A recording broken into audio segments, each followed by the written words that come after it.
Fauzi, Kakak, Rino, Akbar. Oke, nah sekarang kita bakalan jalan-jalan.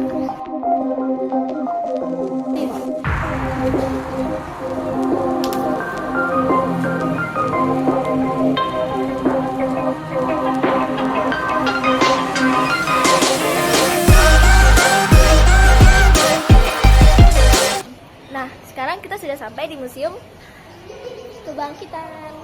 Di sini aku ada El, Vika, Fauzi, Kakak, Rino, Akbar. Oke, nah sekarang kita bakalan jalan-jalan.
Halo, perkenalkan nama saya Barade. Saya akan menjelaskan ruangan media pembelajaran. Pembelajaran distopia lebih menekankan praktek sehingga dibutuhkan media pembelajaran yang memudahkan simulasi dalam pembelajaran. Media pembelajaran ditempatkan dalam ruangan tersendiri yang akan diambil oleh para pengajar pada saat akan memasuki ruangan pembelajaran. Nah, di sini kita bisa melihat patung manusia. Ini adalah kayak buat pembelajaran bedah gitu deh. Nah, terus di sini yang paling keren adalah kerangka manusia asli. Bisa dibaca di sini. Kerangka manusia ini adalah asli, dipergunakan sebagai alat peraga dalam praktek anatomi stofia. Keren banget kan, guys? Bye bye, makasih.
Nah, ini ruangan asrama Stovia.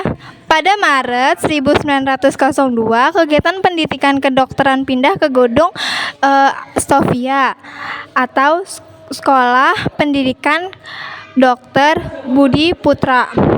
Gedung Stovia dirancang untuk memenuhi semua kebutuhan para pelajar, sehingga dilengkapi dengan berbagai fasilitas pendukung kegiatan pendidikan. Pelajar Stovia harus tinggal dalam asrama yang memiliki peraturan sangat ketat. Semua penghuni dituntut untuk hidup disiplin dan tanggung jawab.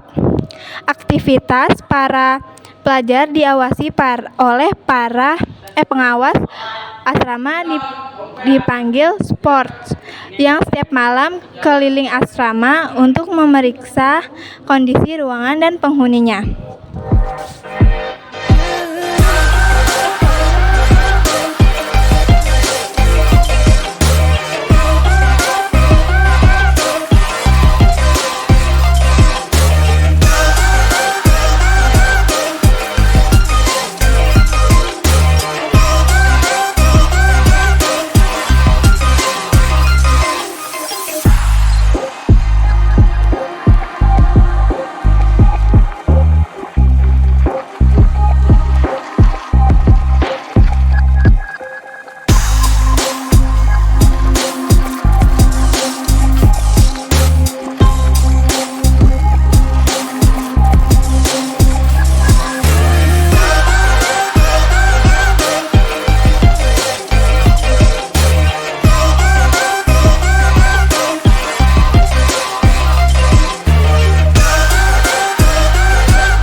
Perkenalkan, nama gue Muhammad Wajib Pratama. Gue dari kelompok 1. Gue akan menjelaskan tentang RON US, peduli terhadap sesama dan bertindak tanpa pamrih. Menjadi karakter utama para pelajar Stovia, karakter tersebut tumbuh seiring dengan seringnya mereka belusukan saat memberikan pengobatan kepada masyarakat. Mereka melihat penjajahan menjadi sebab utama penderitaan rakyat. Oleh sebab itu, tumbuh kesadaran untuk membantu membebaskan rakyat dari belenggu penjajahan. Buku-buku yang dibaca dan berita media massa yang dipantau oleh pelajar Stovia semakin menguatkan keinginan terus berjuang bersama masyarakat meskipun harus mengorbankan kepentingan pribadi. Terima kasih.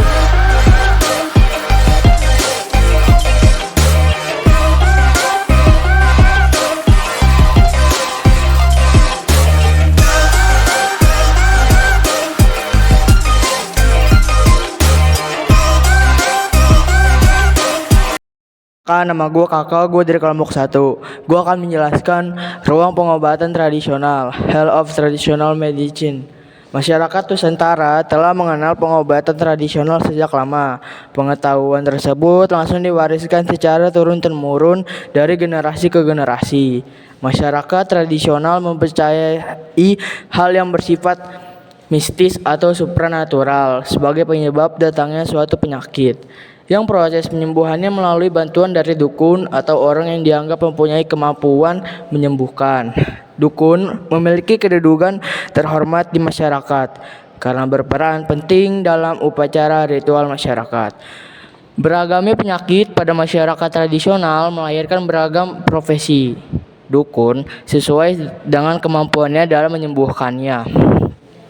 penyakit, misalnya dukun bayi, dukun urut, dukun sunat, dan sebagainya. Masyarakat di Nusantara juga mengenal pengobatan tradisional yang bersifat herbal dengan menggunakan racikan tanaman-tanaman tertentu yang dipercayai dapat menyembuhkan penyakit.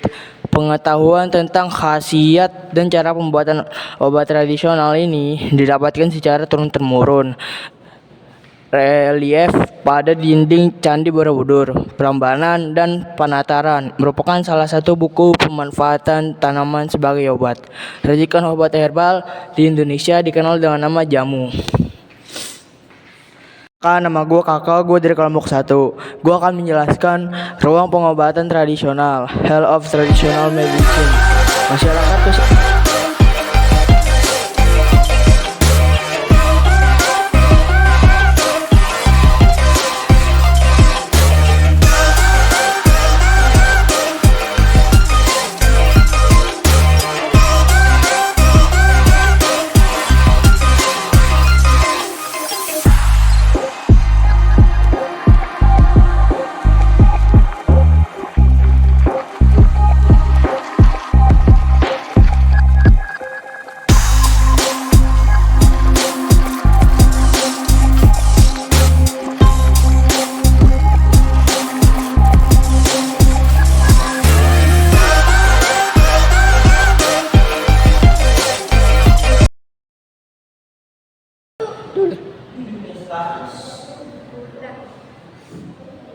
Halo, perkenalkan nama gue Rino Adrian.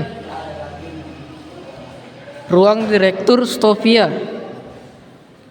Direktur Stovia menempati ruang tersendiri karena sering menerima tamu dari berbagai instansi pemerintah dan instansi lainnya. Ruang tersebut juga menjadi tempat pembinaan pelajar Stovia yang membutuhkan bimbingan khusus agar mereka dapat menyelesaikan pendidikan tepat waktu.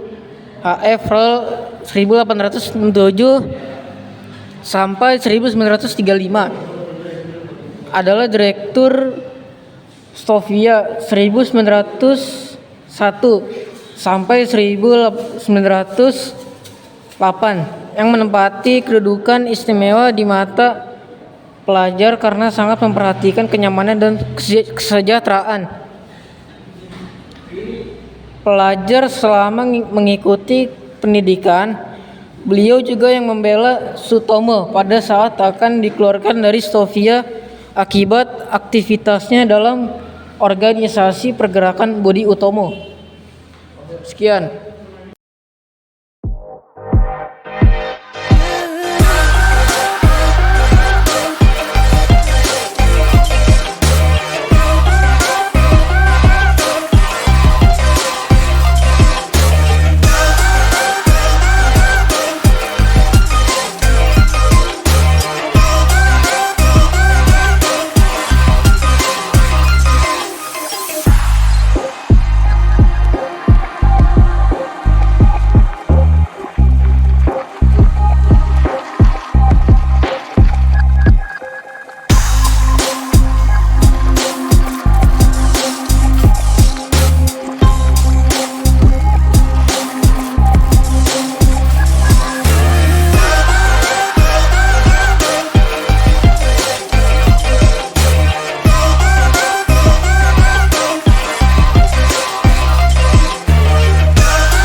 Nah, kembali lagi bersama saya Barades. Saya akan di sini akan saya menjelaskan ruangan lulusan Stovia.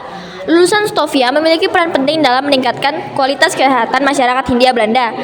Kerja keras yang dilandasi rasa ikhlas menjadi etos kerja yang melekat dalam diri mereka, sehingga praktek pengobatan yang dilakukan tidak menetapkan tarif biaya dan tidak membebankan pasien. Para dokter lulusan Stovia ini bukan hanya berjasa bagi dunia kesehatan saja, tapi juga sangat berpengaruh pada masa kebangkitan nasional.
Nah, di sini ada ruang memorial Hal Budi Utomo. Ruang memorial Budi Utomo menjadi saksi dari peristiwa terbentuknya organisasi Budi Utomo pada 20 Mei 1908. Berikut ini cerita Gunawan Mengokosomo tentang peristiwa tersebut. Tepat pukul 9 pagi, semua sudah berkumpul. Pemuda Sutomo mulai bicara dan menjelaskan maksud dan tujuan pertemuan pagi itu. Beliau mengemukakan gagasan dan cita-citanya secara singkat, terang, dan jelas. Selesai Sutomo bicara, reaksi dari peserta hebat sekali. Semua tepuk tangan. Gegap gempita, tanda setuju sepenuhnya. Gagasan Sutomo dan teman-teman berhasil didirikan. Saat itu juga perkumpulan Budi Utomo, organisasi modern pertama dalam sejarah bangsa Indonesia dengan Ketua Sutomo.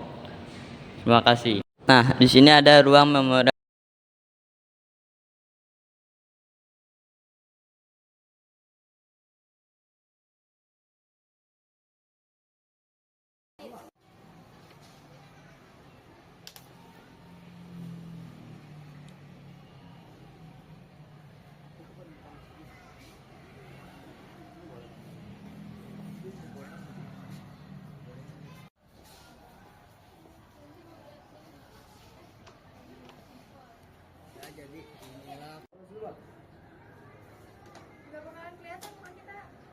Assalamualaikum warahmatullahi wabarakatuh.